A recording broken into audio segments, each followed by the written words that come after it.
Hello students, welcome to the Rajendra Samrat academy. इस video में हम पढ़ेंगे क्लास 10th का चैप्टर 2 एसएसटी का चैप्टर 2 संघवाद चैप्टर जो है आपका पोल का है, इसके बारे में हम पढ़ेंगे। इस वीडियो को पूरा देखना। आप अगर पूरा इस वीडियो को देखते हो तो उम्मीद है कि आपको किताब पढ़ने की ज़रूरत नहीं पड़ेगी। पूरा आपको एक लाइन टू लाइन समझाने की कोशिश की जा रही है, पूरा अच्छे से समझाया जा रहा है लाइन टू लाइन, ताकि आपको पूरा मतलब जो संघवाद है वो अच्छे से समझ में आ जाए।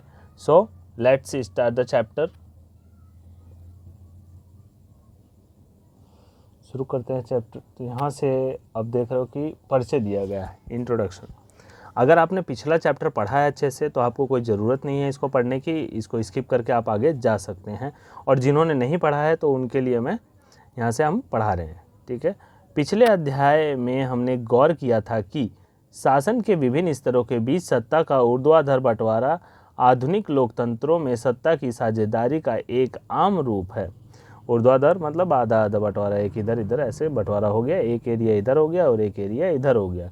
तो ये क्या है? सत्ता का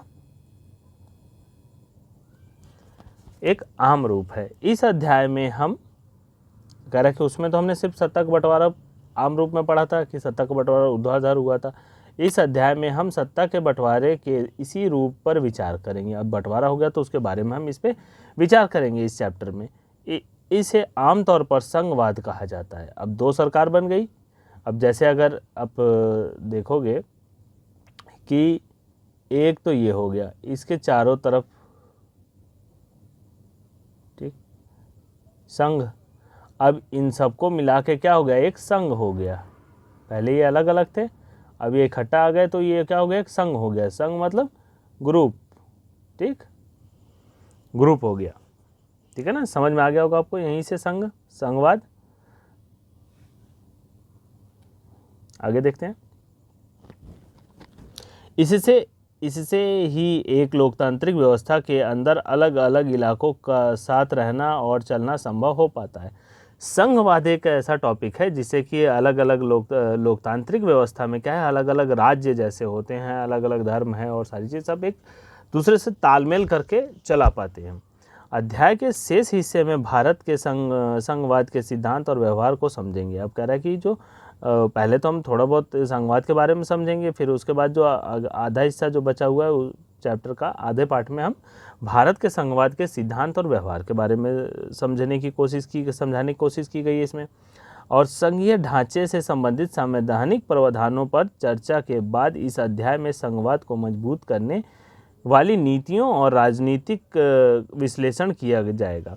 कह रहे पहले तो इसके बारे में बताया जाएगा, फिर भारत में संघवाद के बारे, सिद्धांत और व्यवहार के बारे में बताया जाएगा, फिर इसके ढांचे के संवैधानिक प्रावधानों पर चर्चा की जाएगी और अध्याय के आखिर में हम भारतीय संघवाद के नए और तीसरे स्तर यानी कि स्थानीय पंचायत पर चर्चा करेंगे। यहाँ से ये इम्पोर्टेंट टॉपिक है।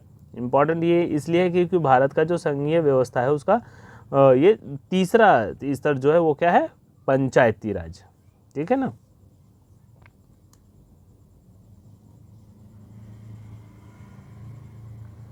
यहाँ दिया गया आपको स्थानीय शासन, ठीक, तीसरा स्तर स्थानीय शासन। स्थानीय शासन मतलब लोकल, लोकल मतलब जैसे गांव में पंचायत वगैरह होती हैं तो वो स्थानीय होगी ना। सबसे पहले मतलब जो प्राथमिकता जिसको दी जाए वो स्थानीय होती है।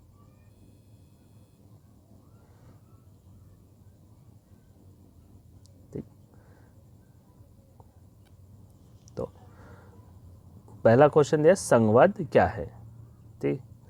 आए एक बार फिर पिछले अध्याय में हम दिए गए बेल्जियम और श्रीलंका के अंतर पर गौर करें। कह रहे कि पिछले अध्याय में जो श्रीलंका और बेल्जियम के अध्ययन के बारे में दिया गया था, उनके बारे में बताया गया था अध्याय में कि दोनों में अंतर क्या है। आपको याद होगा कि बेल्जियम के संविधान में जो प्रमुख बदलाव किए गए उनमें से केंद्र सरकार की शक्ति में कमी करना भी एक था।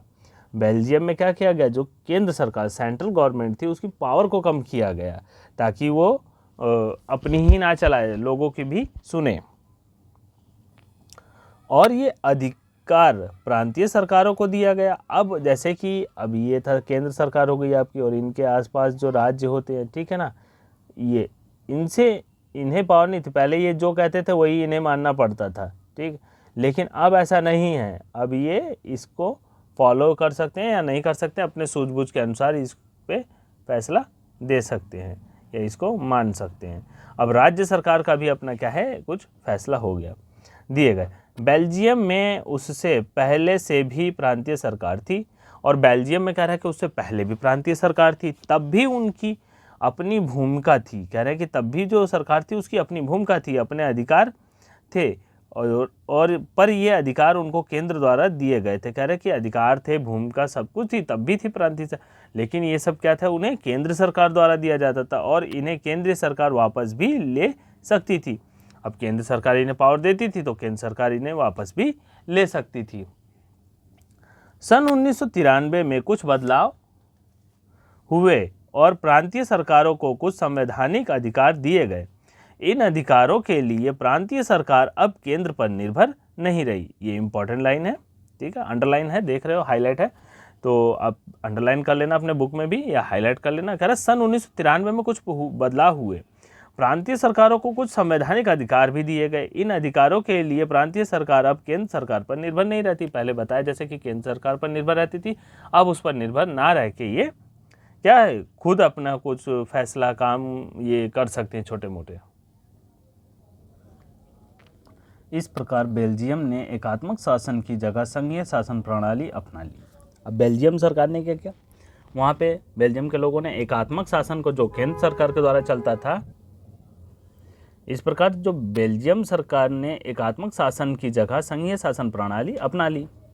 केंद्र सरकार वाला शासन छोड़ के उन्होंने क्या किया, राज्य सरकार और केंद्र सरकार की शक्तियाँ अलग अलग कर दी। ठीक, श्रीलंका में व्यवहारिक रूप से अभी भी एकात्मक शासन व्यवस्था है, जिसमें केंद्रीय सरकार के पास ही सारे अधिकार हैं। अब श्रीलंका जो देश है उसमें क्या है कि अभी भी केंद्र सरकार ही सारा रूल चलाती है, और राज्य सरकार नहीं है, किसी भी राज्य की अपनी सरकार नहीं है। जो वहाँ केंद्र से मतलब एक तरह से जो राजा नियम लागू कर देगा बस उसी से फॉलो करना पड़ेगा सबको, उसके अलावा कोई नियम नहीं, दूसरी मतलब अपना कोई नियम नहीं। जैसे घर में हेड है, जैसे फैमिली ऑफ मेंबर जो होते हैं हेड हैं, उन्होंने जो बोल दिया वो सबको फॉलो करना है, जो नियम उन्होंने बना दिया वो सबको, तो अपना कोई नियम अलग से नहीं बना सकते।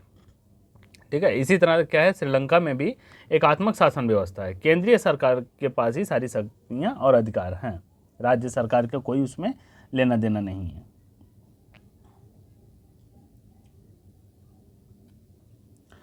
तमिल के नेता चाहते थे कि देश में सच्चे अर्थों में संघीय शासन व्यवस्था कायम हो। जो तमिल नेता थे, तमिल नेता यही चाहते थे कि देश में क्या हो, संघीय शासन व्यवस्था लागू हो, ना कि ये केंद्रीय शासन या एकात्मक शासन ऐसा कुछ लागू हो। चाहते कि लोगों के साथ लेके साथ में काम करें, जैसा कि मतलब लोग हैं और हमारे साथ राज्य सरकार के लोग हैं, तो राज्य में भी उनकी भी कुछ आकांक्षाएं होती हैं, महत्वाकांक्षाएं होती हैं, इच्छाएं होती हैं कि हमारा ये नियम होना चाहिए, हमें इस तरह से कुछ नया नियम करना चाहिए, कुछ बदलाव लाना चाहिए। तो इसके लिए ये नहीं कि मतलब जो ऊपर से ऑर्डर आया वही सबको फॉलो करना होगा, वहाँ से भी कुछ बदलाव किए जा सकते थे, तो इसलिए चाहते थे। संघीय शासन व्यवस्था में, संघीय शासन व्यवस्था में सर्वोच्च सत्ता केंद्रीय प्राधिकार और उनकी विभिन्न अनुषंगिक इकाइयों के बीच बांटी जाती थी। तो ये इसका अर्थ है संघीय शासन व्यवस्था का। आमतौर पर संघीय व्यवस्था में 2 स्तर पर सरकारें होती है। इसमें एक सरकार पूरे देश के लिए होती है, जिसके जिम्मे राष्ट्रीय महत्व के विषय होते हैं।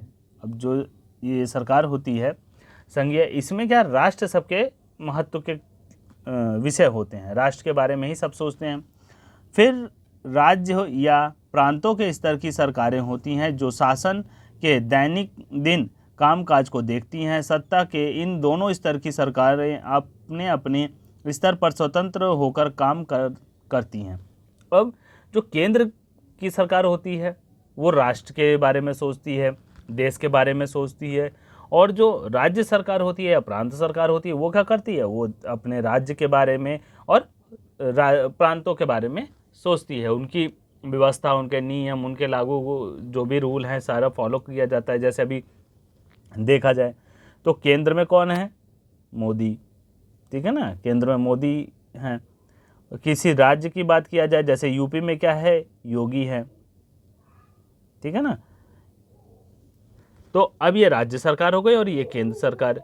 ये जो नियम यहाँ फॉलो करेंगे, कुछ नियम माने जाएंगे, सारे नहीं माने जाएंगे। ये अपने हिसाब से भी नए नियम कुछ लागू कर सकते हैं, कुछ स्कीम बना सकते हैं कुछ। अब यही नहीं कि सारी केंद्र सरकार से यहाँ पे फॉलो किया जाएगा, नहीं, ये अपने मर्जी से भी कुछ नियम बदलाव सुधार कर सकते हैं। ठीक है, बात आ गई होगी समझ में। राज्य सरकार और केंद्र, एकात्मक सरकार और संघात्मक सरकार में क्या, शासन में क्या बदलाव अंतर है। ठीक, इस अर्थ में संघीय शासन व्यवस्था एकात्मक शासन व्यवस्था से ठीक उलट है। इसके अर्थ में क्या है कि जो संघीय शासन व्यवस्था है वो एकात्मक शासन व्यवस्था से क्या है, ठीक उलट है। एकात्मक व्यवस्था में शासन एक ही स्तर होता है और बाकी इकाइयाँ उसके अधीन होकर काम करती हैं। इससे केंद्रीय सरकार प्रांतीय या स्थानीय सरकारों को आदेश दे सकती है। कह रहे हैं कि इसमें जो होता है, क्या क्या दिया गया है, देखो। अब संघीय शासन व्यवस्था क्या है, एकात्मक जो शासन व्यवस्था होती है ठीक उसके अपोजिट होता है। जैसा आपने देखा, एकात्मक जो शासन व्यवस्था है वो एक अकेले ही सब पे क्या करता है, रूल चलाता है, और जो संघ है वो सब एक दूसरे के साथ मिल के चलते हैं, सब एक दूसरे के साथ मिल के ग्रुप बनाते हैं और ये एक ग्रुप बन जाता है। तो आगे बात आपको अच्छे से समझ में आ गई होगी। ठीक है ना। कहते हैं बाकी इकाइयाँ इसके अधीन होकर काम करती है। जो एकात्मक शासन व्यवस्था है बताया जैसा कि उसके अंडर काम करती है, और संघीय शासन व्यवस्था जो है वो सब मिल के काम करते हैं। पर संघीय व्यवस्था में कह रहा है, जो संघीय व्यवस्था में है, क्या है, संघीय व्यवस्था में केंद्र सरकार राज्य सरकार को कुछ खास करने का आदेश नहीं देती। अब यहाँ केंद्र सरकार कोई रूल ज़्यादा नियम नहीं लागू करती, वो खुद ही कहती है। राज्य सरकारों के पास अपनी शक्तियाँ होती हैं और इसके लिए वह केंद्र सरकार को जवाबदेही नहीं होती। अब राज्य सरकार के जो पास है वो अपनी पावर होती है, ये इसे कोई जवाबदेही नहीं होते इसके, ये अपने हिसाब से अपना काम कर सकते हैं, अपने राज्य का विकास करते हैं, और भी मतलब जो इन्हें अच्छा लगता है वो अपने राज्य के लिए, अपने मतलब प्रांत के लिए कर सकते हैं। ये दोनों ही सरकारें अपने अपने स्तर पर लोगों को जवाबदेही होती हैं। अब ये केंद्र सरकार भी क्या करती है, पब्लिक को जवाब देगी, और राज्य सरकार भी। आए संघीय व्यवस्था की कुछ महत्वपूर्ण विशेषताओं पर गौर करें। अब देखते हैं कि संघीय व्यवस्था की कुछ, तो कौन कौन सी विशेषताएं हैं। यह सरकार 2 या अधिक स्तरों वाली होती है। ये सरकार क्या होती है, 2 या अधिक स्तरों वाली होती है। अलग अलग स्तर की सरकारें एक ही नागरिक समूह पर शासन करती है। अब ये दोनों अलग अलग स्तर की सरकारें होती है, लेकिन ये शासन किस पे करती है, पब्लिक पे करती हैं। ये छोटे लेवल पे करती है और ये बड़े लेवल पे करती है।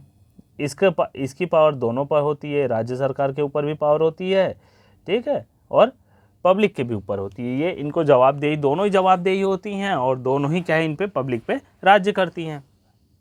कानून बनाने और कर वसूलने और प्रशासन का उनका अपना अपना अधिकार क्षेत्र होता है।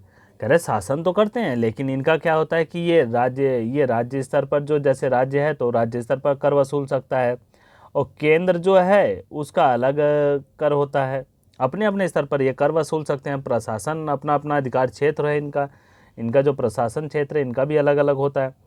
विभिन्न स्तरों की सरकारों के अधिकार क्षेत्र संविधान में स्पष्ट रूप से वर्णित है। अब कौन काम करेगा, किस क्षेत्र में करेगा, तो ये सारी चीज़ किस में वर्णित है, संविधान में दिया गया है अच्छे से। इसलिए संविधान सरकार के हर स्तर के अस्तित्व और प्राधिकार की गारंटी और सुरक्षा देता है। और ये क्या है, इसके अस्तित्व और प्राधिकार के सुरक्षा की गारंटी देता है। संविधान में मौलिक प्रावधानों को किसी एक स्तर की सरकार अकेले नहीं बदल सकती। कारण जो संविधान के जो मौलिक अधिकार है ना, वो कोई एक सरकार उसमें परिवर्तन नहीं ला सकती। ऐसे बदलाव दोनों स्तर की सरकारों की सहमति से ही होगा। अब जो केंद्र सरकार है और जो राज्य सरकारें हैं, ये जब तक इन सब की सहमति नहीं होगी ना, ये जो छोटे छोटे राज्य सरकार, ये सब इसको जब इस चीज़ के लिए सपोर्ट करेंगे तभी जाके ये कुछ बदलाव कर पाएगा, अदरवाइज ये नहीं कर सकता, संविधान में कोई बदलाव नहीं कर पाएगा। तो बात आ रही है समझ ना, कि जब भी होगा ये दोनों सरकारों का समर्थन होगा तभी जाके ये क्या करेंगे, सहमति से कुछ भी परिवर्तन या कुछ भी उसमें संशोधन किया जा सकता है, अदरवाइज नहीं। अदालतों को संविधान और विभिन्न स्तर की सरकारों के अधिकारों की व्याख्या करने का अधिकार है। अदालत जो होती है, जैसे सुप्रीम कोर्ट है, हाई कोर्ट, उनके अदालतों में क्या है, संविधान और विभिन्न स्तर की सरकारों के अधिकारों की व्याख्या करने का अधिकार है। वो बता सकते हैं कि तुम्हारा ये काम है, तुम ये काम नहीं कर रहे हो, तुम गलत कर रहे हो, तो उसके बारे में वो समझा सकता है।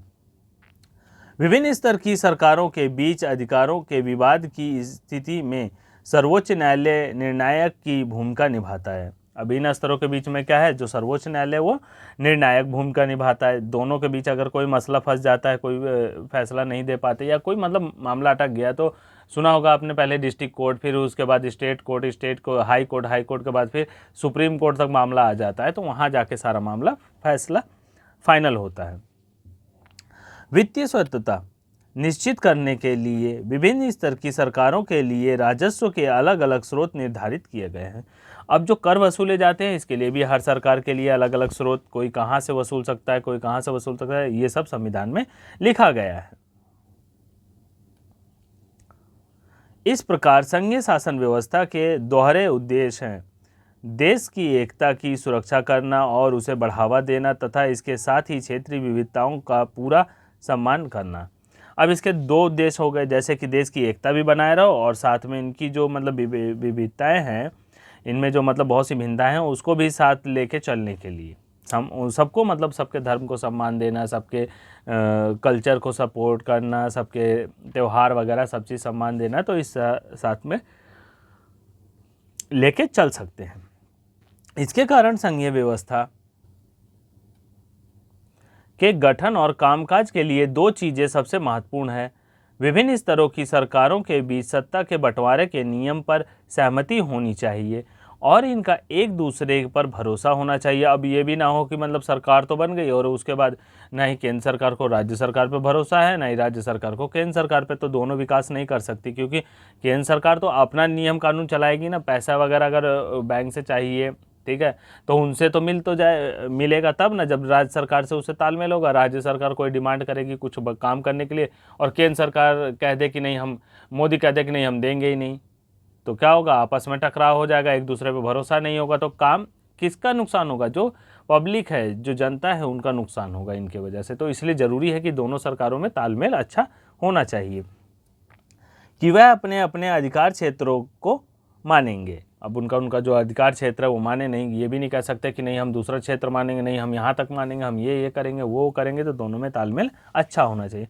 आदर्श संघीय व्यवस्था में ये दोनों पक्ष होते हैं। जो आदर्श मतलब अच्छी संघीय व्यवस्था मानी जाती है, इसमें ये दोनों मिल के चल रहे होते हैं: आपसी भरोसा और साथ रहने पर सहमति। अब इन दोनों में क्या दिखाते हैं कि इन आपस में भरोसा है और साथ चलने में सहमति है। केंद्र और विभिन्न राज्य सरकारों के बीच सत्ता का बंटवारा हर संघीय सरकार में अलग अलग किस्म का होता है।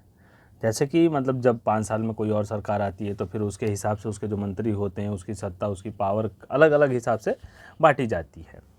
यह बात इस चीज़ पर सिर्फ निर्भर करती है कि संघ की स्थापना किन ऐतिहासिक संदर्भों में हुई है, और ये बात इस पर डिपेंड करती है कि जो संघ की स्थापना हुई है किन तथ्यों पे हुई है, किन ऐतिहासिक तथ्यों पे हुई है।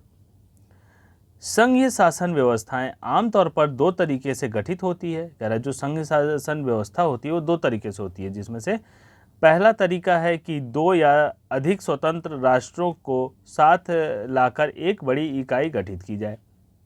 अब जैसे दो बड़े बड़े राष्ट्र हैं, ठीक है, इनको साथ मिला के एक बड़ी इकाई बना ली जाए, जैसे पावरफुल इकाई हो जाए। जैसे दो बड़े बड़े देश एक साथ मिल गए तो ये क्या होगा, बाहुबली एक कह सकते हैं, बहुत शक्तिशाली हो जाते हैं ना, तो एक बड़ी इकाई बन जाए। इनमें से दोनों स्वतंत्र राष्ट्र अपनी संप्रभुता को साथ करते हैं। अब ये भी स्वतंत्र है, ये भी स्वतंत्र है, लेकिन दोनों एक दूसरे के साथ क्या फ्रेंडशिप हो गई, मतलब एक फ्रेंड हो गए और दोनों में तालमेल अच्छा हो गया। वो भी स्वतंत्र है अपने काम करने के लिए, वो भी जैसे दो मित्र होते हैं वो अपना काम कर सकते हैं, वो अपना काम एक दूसरे से बस खाली जैसे तालमेल मिला के रखते हैं, ना ही कि वो उसके दबाव में रहता है, ना ही वो उसके दबाव में। अपनी अलग अलग पहचान को भी बनाए रखते हैं। अब देखो दो फ्रेंड होते तो उनकी अलग अलग पहचान होती है, वो मिटती तो है नहीं, वो अपनी उनकी पहचान बनी होती है। ठीक इसी तरह से दो अगर देश हैं तो ये भी क्या अपनी अपनी पहचान को बनाए रखते हैं और अपनी सुरक्षा तथा खुशहाली बढ़ाने का रास्ता अख्तियार करते हैं और अपनी सुरक्षा भी बनाए रखते हैं दो के दोनों। और अपने तरक्की और अपनी खुशहाली के लिए भी ये अपना काम करते हैं। ठीक, साथ आकर संघ बनाने के उदाहरण हैं, जैसे संयुक्त राज्य अमेरिका, स्विट्ज़रलैंड और ऑस्ट्रेलिया वगैरह। संयुक्त राज्य अमेरिका और स्विट्ज़रलैंड, ऑस्ट्रेलिया, ये सब साथ मिलकर क्या करते हैं, इन्होंने संघ बना दिया। ये तीनों देश मिलकर इन्होंने एक संघ बनाया। इस तरह की संघीय व्यवस्था वाले मुल्कों में आमतौर पर प्रांतों को समान अधिकार होता है और वे केंद्र के बरकस ज़्यादा ताकतवर होते हैं। अब ये क्या होते हैं कि संघ हो जाते हैं, ठीक है। अब केंद्र सरकार मतलब केंद्र के अलावा भी इन पे समान अधिकार होता है, पावर सबके पास होती है और ये ज़्यादा शक्तिशाली हो जाते हैं। ये नहीं होता कि वो जब पावर वहाँ से ऑर्डर मिलेगा तो कोई काम करेंगे, वहाँ से कोई वैल्यू मिली तो आगे बढ़ेंगे, नहीं तो फिर ये सारी चीज़ें ख़त्म हो जाती है। ये सारे मिलके एक साथ खड़े हो जाते हैं। जैसे दो दोस्त हो गए, अब ये तीन दोस्त हो गए, कोई इन पे अटैक करेगा तो तीनों अपनी पावर लेके चलेंगे ना। और केंद्र सरकार है, फिर इसके बाद राज्य सरकार है, इस पर कोई हमला हो रहा है तो केंद्र सरकार अगर कोई कह रही है यहाँ पे जाओ, इस राज्य पे करो, तो इस पर बहुत ज़्यादा वो हो जाता है। अब यहाँ पे क्या है कि ये सारी पावर इसी के केंद्र के थ्रू मिल रही थी और इनके पास अपना खुद की पावर है तीनों के पास, और ये तीनों मिल के क्या करें, एक साथ खड़े हो गए ग्रुप बना के। तो यहाँ पे क्या होगा, ये ज़्यादा शक्तिशाली होंगे, ना कि ये ज़्यादा शक्तिशाली होंगे। ये नहीं होंगे, ये वाले होंगे जो संघीय प्रदेशों में हैं। संघीय शासन व्यवस्था के गठन का दूसरा तरीका है बड़े देश द्वारा अपनी आंतरिक विविधता को ध्यान में रखते हुए राज्यों का गठन करना। अब इनमें क्या है कि अपनी आंतरिक विविधता को देख के राज्यों का गठन करना, जैसे कि उनकी विविधता, अब जब भारत की बात करें तो इसमें बहुत विविधताएं हैं, अब उसको देख के राष्ट्र का गठन किया गया है ना, ताकि एक दूसरे की विविधता में कोई प्रॉब्लम ना आए। मतलब किसी चीज़ की, किसी के धर्म, जाति, भाषा, बोल और कल्चर, किसी चीज़ में कोई मतलब प्रॉब्लम ना हो। फिर राज्य और राष्ट्रीय सरकार के बीच सत्ता का बंटवारा कर देना, फिर उसके बाद राज्य और राष्ट्र सरकार के बीच उनकी सत्ता का बंटवारा कर देना। ऐसे में कौन कौन से, भारत, बेल्जियम और स्पेन इसके उदाहरण हैं। अब इन्होंने क्या किया, विभिन्नता के साथ साथ क्या हुआ, एकता बनाई, और फिर राज्य सरकार और केंद्र सरकार दोनों के बीच में क्या हुआ, पावर को बांट दिए। तो ऐसे कौन कौन से देश हैं, भारत, बेल्जियम और स्पेन इसके उदाहरण हैं।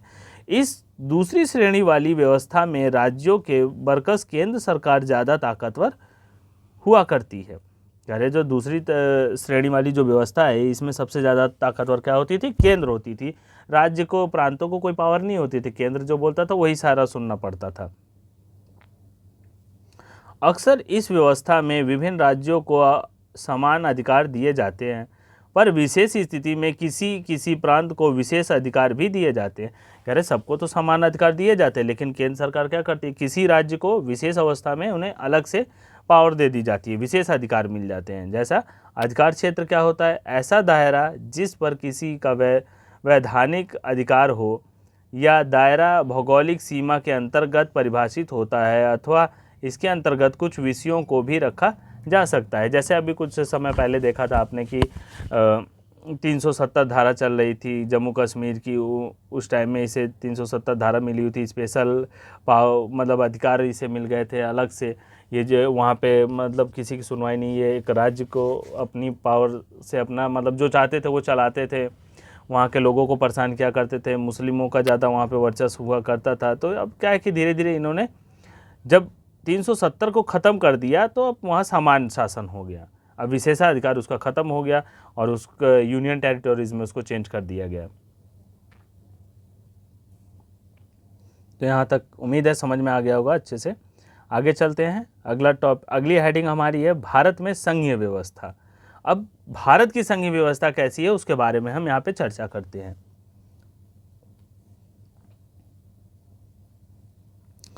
हमने पहले देखा है कि बेल्जियम और श्रीलंका जैसे छोटे देशों को भी अपने यहाँ की विविधता को संभालने में बड़ी मुश्किलें आती हैं। कह रहे हैं कि बेल्जियम और श्रीलंका जैसे छोटे देशों को अपने यहाँ जो उनकी जो भिन्नताएं हैं, विविधताएं हैं, उसको संभालने में बड़ी मुश्किल आती है।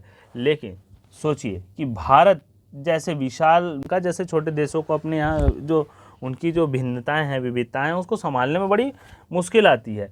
लेकिन सोचिए कि भारत जैसे विशाल मुल्क में यह काम कितना मुश्किल होगा।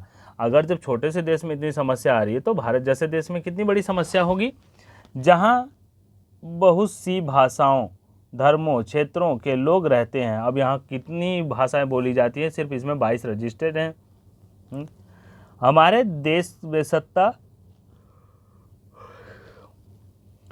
देश में सत्ता की साझेदारी की क्या व्यवस्था है। कह रहे हैं कि इस हालात में जो हमारे देश की जो सत्ता है उसकी साझेदारी की व्यवस्था किस प्रकार की गई है। तो आए देखते हैं। संविधान से ही शुरुआत करें। सबसे पहले कह रहे हैं कि मतलब संविधान से ही शुरुआत करें, कहीं इधर उधर से नहीं, सीधे डायरेक्ट संविधान से शुरुआत करते हैं। एक बहुत ही दुखद और रक्त रंजित विभाजन के बाद भारत आज़ाद हुआ था। जैसा कि पाकिस्तान और भारत का बंटवारा हुआ था तो आपको पता ही है, देखा ही होगा, फिल्मों में भी देखा होगा। ज़्यादातर फेमस फिल्म हुई थी गदर, उसमें आपने देखा ही है कि वो मार काट के ट्रेन भर भर के इधर आती है उधर जाती है, आपस में सब लड़ाई कर रहे होते हैं, मार रहे होते हैं, हिंदू मुस्लिम हो रहा होता है।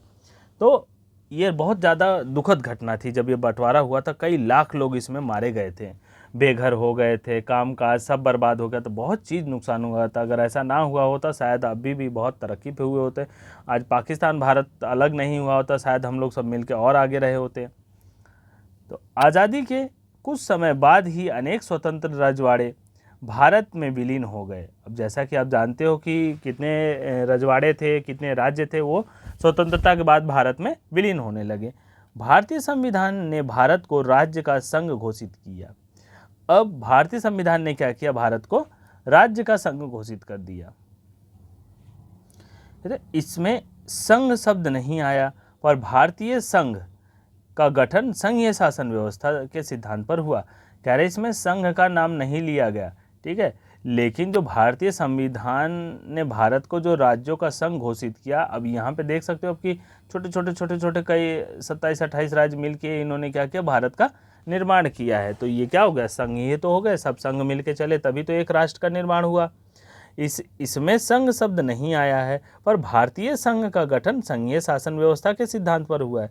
कह रहे कि इसमें कोई भारतीय संघ या ऐसा कोई संघ नहीं है, सिर्फ भारत लिखा जाता है, लेकिन इसका जो गठन हुआ है वो संघीय शासन व्यवस्था पर हुआ है। तो आ रहा है, समझ में आ रहा होगा आपको। हमने ऊपर संघीय व्यवस्था की जिन 7 विशेषताओं का जिक्र किया था उन्हें फिर से देख लें। हम देख सकते हैं कि ये सभी बातें भारतीय संविधान में विभिन्न प्रावधानों पर लागू होती हैं। जो ये 7 बातें थी, जो विशेषताएं थी, ये भारतीय संविधान पे अलग अलग जगह क्या है, लागू होती हैं। संविधान ने मौलिक रूप से 2 स्तरीय शासन व्यवस्था का प्रावधान किया था। 2 स्तर संविधान में किया ही हुआ है, एक राज्य सरकार और एक केंद्र सरकार। एकात्मक सरकार जो थी अब यहाँ पे केंद्र सरकार हो गई। संघ सरकार या हम जिसे केंद्र सरकार कहते हैं, और राज्य सरकारें केंद्र सरकार को पूरे भारतीय संघ का प्रतिनिधित्व करना था। जो केंद्र सरकार है पूरे भारत का मतलब सरकारों का प्रतिनिधित्व करना था उनको। बाद में पंचायतों और नगर पालिकाओं के रूप में संघीय शासन का एक तीसरा स्तर भी जोड़ा गया। बाद में इन्होंने एक नगर पालिका और पंचायत और नगर पालिका जो है कि शासन संघीय शासन के रूप में तीसरा स्तर इन्होंने जोड़ दिया। तो सरकार का जो तीसरा स्तर है वही पंचायत और नगर पालिका है। किसी भी संघीय व्यवस्था की तरह आपने यह भी तीनों स्तर की शासन व्यवस्थाओं के अपने अलग अलग अधिकार क्षेत्र हैं। कह रहे हैं कि किसी शासन व्यवस्था की तरह ये जो सरकार के तीनों क्षेत्र हैं इनका भी क्या है, अलग अलग क्षेत्र है व्यवस्था का। संविधान में स्पष्ट रूप से केंद्र और राज्य सरकारों के बीच विधायी अधिकारों को 3 हिस्सों में बांटा गया है। ये 3 सूचियां इस प्रकार हैं। कह रहे कि इनकी जो शासन, इनकी पावर जो है वो 3 हिस्सों में बांट दी गई है। तो कौन कौन से 3 हिस्से हैं? संघ सूची में प्रतिरक्षा, विदेशी मामले, बैंकिंग, संचार और मुद्रा जैसे राष्ट्रीय महत्व के विषय हैं।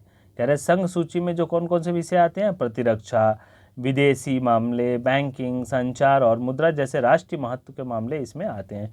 पूरे देश के लिए इन मामलों में एक तरह की नीतियों की ज़रूरत है, इसी कारण इन विषयों को संघ सूची में डाला गया। अब पूरे देश में क्या है, एक ही तरह की इसमें नियम की ज़रूरत है, इसीलिए क्या इसे किस में डाल दिया गया, कि संघ सूची में डाल दिया गया। संघ सूची में वर्णित विषयों के बारे में कानून बनाने का अधिकार सिर्फ केंद्र सरकार को है।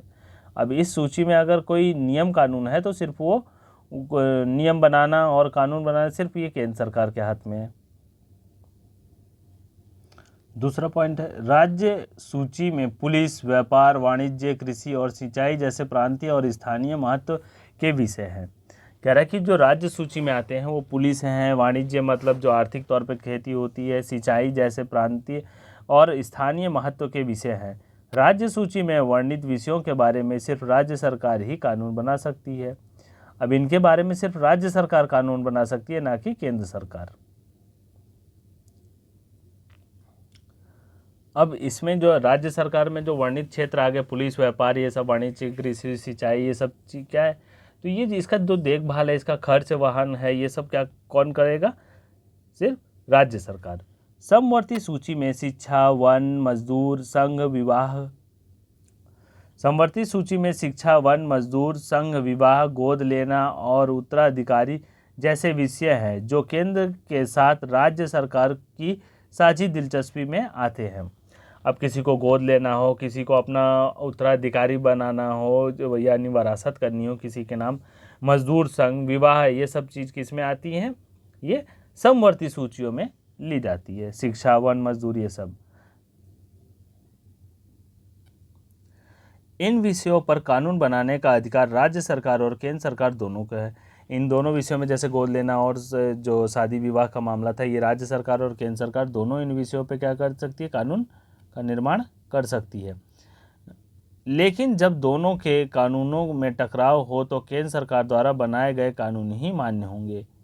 यहाँ कह रहा है कि अगर दोनों के कानून आपस में टकराव करने लगेंगे तो कौन सा कानून माना जाएगा? सिर्फ केंद्र सरकार वाला। लेकिन जब दोनों के कानून में टकराव हो तो केंद्र सरकार द्वारा बनाया कानून ही मान्य होता है।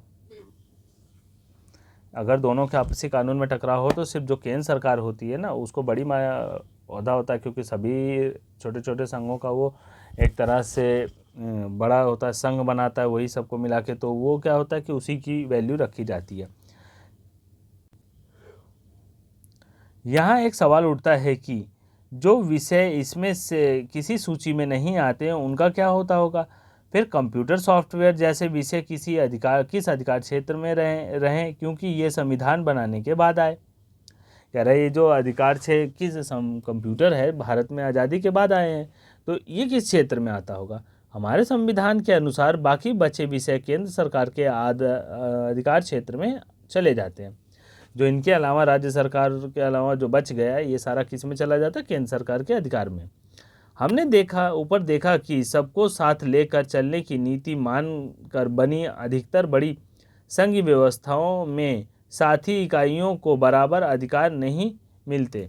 कह रहे हैं कि जो बहुत सी इकाइयाँ ऐसी हैं, जैसे कि उनकी ब्रांचें कह सकते हैं, कि साथ लेकर चलने की नीति तो मानकर बनी अधिकतर बड़ी संघीय व्यवस्था में स्थायी साथी इकाइयों को बराबर अधिकार नहीं दिया। चली तो साथ में, लेकिन आगे चल के इन्हें बराबर अधिकार नहीं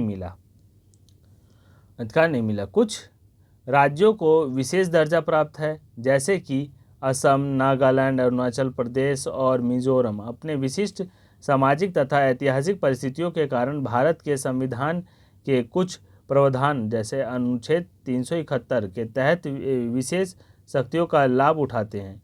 कह रहे हैं कि ये जो है कि अनुच्छेद 371 के तहत क्या है कि विशेष शक्तियों का लाभ उठाते हैं। जैसे बहुत सी चीज़ें इन्हें मिल जाती हैं, सस्ते में मिल जाती हैं, और तो आसानी से इन्हें ज़्यादा कहते हैं कि हेल्प करने के लिए, विकास करने के लिए मदद की जाती है, तो ये इसके ज़्यादा फ़ायदा उठाते हैं, लाभ लेते हैं। ये विशेष शक्तियाँ विदेशी लोगों, उनकी संस्कृति और सेवाओं में अधिमान्य रोजगार के भूमि अधिकारों के संरक्षण के संबंधों से स्पष्ट रूप से उपयोगी है। कह रहे कि उनके संबंधों से ये स्पष्ट रूप से क्या है कि उपयोगी है। भारतीय संघ की कई इकाइयों को बहुत ही कम अधिकार है। कह रहे कि भारतीय संघ की जो बहुत इकाइयाँ हैं उनको अधिकार नहीं है ज़्यादा, जो अपने आकार के चलते स्वतंत्र प्रांत नहीं बन सकते। इन्हें किसी मौजूदा प्रांत में विलीन करना भी संभव नहीं है। चंडीगढ़ या लक्षद्वीप अथवा देश की राजधानी दिल्ली इसके इलाके से जैसे इलाके इसी कोटि में आते हैं। यानी जो चंडीगढ़ या लक्षद्वीप अथवा देश की राजधानी दिल्ली जैसे इलाके क्या है, इसी कोटि में आते हैं और इन्हें केंद्र शासित प्रदेश कहा जाता है। इन क्षेत्रों को राज्य वाले अधिकार नहीं है। इन क्षेत्रों को जो राज्य के अधिकार है वो इन्हें नहीं प्राप्त है। इन इलाकों का शासन चलाने का विशेष अधिकार केंद्र सरकार को प्राप्त है। कह रहे इसमें जो शासन चलाने की जो व्यवस्था है वो केंद्र सरकार के पास होती है। केंद्र और राज्य सरकारों के बीच सत्ता का यहाँ बंटवारा हमारे संविधान की बुनियादी बात है। अधिकारों के इस बंटवारे के बदले बदलाव करना आसान नहीं था। कह रहा है कि अधिकारों के इस बंटवारे में जो बदलाव था वो करना बहुत आसान नहीं था। अकेले संसद इस व्यवस्था में बदलाव नहीं कर सकती। किसी भी अधिकार में जो अकेले संसद बदलाव नहीं कर सकती। ऐसे किसी भी बदलाव को पहले संसद के दोनों सदनों में 2/3 बहुमत मंजूर किया जाना होता है। फिर कम से कम आधे राज्यों की विधानसभाओं से उसे मंजूर करवाना होता है। तो यहाँ कोई सा भी अगर नियम पारित होता है तो उसके लिए अलग से ये दिया हुआ है। देखो कह रहा कि अकेले ही इसमें बदलाव नहीं किया जा सकता। इसमें पहले तो 2/3 दोनों सदनों की 2/3 बहुमत होनी चाहिए, जैसा कि दिया कि पहले तो दोनों सदनों की क्या 2/3 बहुमत होनी चाहिए। फिर कम से कम आधे राज्यों की विधानसभाओं में क्या है उसको मंजूर करवाना चाहिए। विधानसभा में उसको भेजेंगे आधे से ज़्यादा राज्यों में, वहाँ उनको मंजूरी मिलेगी तब जाके उसको मान्य करेंगे, तब उसको आगे बढ़ाएंगे। संवैधानिक प्रावधानों और कानूनों के क्रियान्वयन की देखरेख में न्यायपालिका महत्वपूर्ण भूमिका निभाती है। इनकी देखरेख में क्या है, न्यायपालिका पूरी भूमिका निभाती है। शक्तियों के बंटवारे के संबंध में कोई विवाद होने के हालात में फैसला उच्च न्यायालय और सर्वोच्च न्यायालय में होता है। कह रहे कि अगर कोई वाद विवाद हो जाता है तो ये फैसला कहाँ चला जाता है, उच्च और सर्वोच्च। सरकार चलाने और अपनी जिम्मेवारियों का निर्वाह करने के लिए जरूरी राजस्व की उगाही के संबंध में केंद्र और राज्य सरकारों को कर लगाने और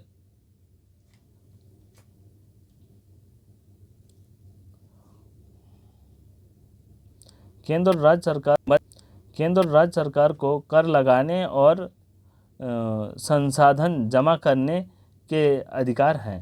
कह रहा है कि जो इसमें सरकार है राजस्व इकट्ठा करने, केंद्र सरकार और राज्य सरकार दोनों को जो टैक्स वसूल करने की है वो अधिकार दोनों को है। और इसका संसाधन जमा करने का भी अधिकार है। कोई संसाधन जमा कर सकते हैं, इससे जो पैसे मिलते हैं उसको भी जमा कर सकते हैं। और यहीं से राज्य की उगाही जो राजस्व की उगाही की जाती है के संबंध में केंद्र और राज्य सरकारों को कर लगाने और संसाधन जमा करने का अधिकार है। अब वो कर लगाएं या शासन व्यवस्था आगे करें और संसाधन जमा करें। यहाँ दिया हुआ परमाणु परीक्षण की ये राजस्थान में पड़ता है। मान लें कि अगर राजस्थान की सरकार केंद्र सरकार की परमाणु नीतियों की विरोधी होती तो क्या वह केंद्र सरकार को परमाणु परीक्षण करने से रोक सकती थी? अगर वो उनकी विरोधी होती तो जरूर रोक सकती थी। ठीक, अगला रखा, मान लें कि सिक्किम की सरकार अपने स्कूल में नई पाठ्यपुस्तक लागू करना चाहती है। तो मान लें कि केंद्र सरकार को पाठ्यपुस्तकों की विषय वस्तु और शैली पसंद नहीं है। ऐसी स्थिति में राज्य सरकार को नई पाठ्यपुस्तक लागू करने के लिए केंद्र सरकार की अनुमति लेनी जरूरी है। हाँ, सब चीज़ को तथ्य को वो जांच परख के ही उसको लागू करने के लिए परमिशन देते हैं। मान लें कि नक्सलियों से निपटने की नीतियों के बारे में आंध्र प्रदेश, छत्तीसगढ़ और उड़ीसा के मुख्यमंत्री की राय अलग अलग है। क्या ऐसे मामले में भारत के प्रधानमंत्री दखल दे सकते हैं और क्या ऐसा संदेश जारी कर सकते हैं जिससे कि सभी मुख्यमंत्री बने रहें? इसी के साथ मतलब चैप्टर यहाँ तक आपको समझ में आ गया होगा। इसके बाद अगली हेडिंग आती है संघीय व्यवस्था कैसे चलती है। अब संघीय व्यवस्था कैसे चलती है, अब तक तो भारत में संघवाद पड़ा, संघीय व्यवस्था कैसे चलती है तो इसको हम आगे नेक्स्ट वीडियो में, इसके सेकंड पार्ट वीडियो में हम एक्सप्लेन करेंगे। तब तक के लिए बाय। Okay students.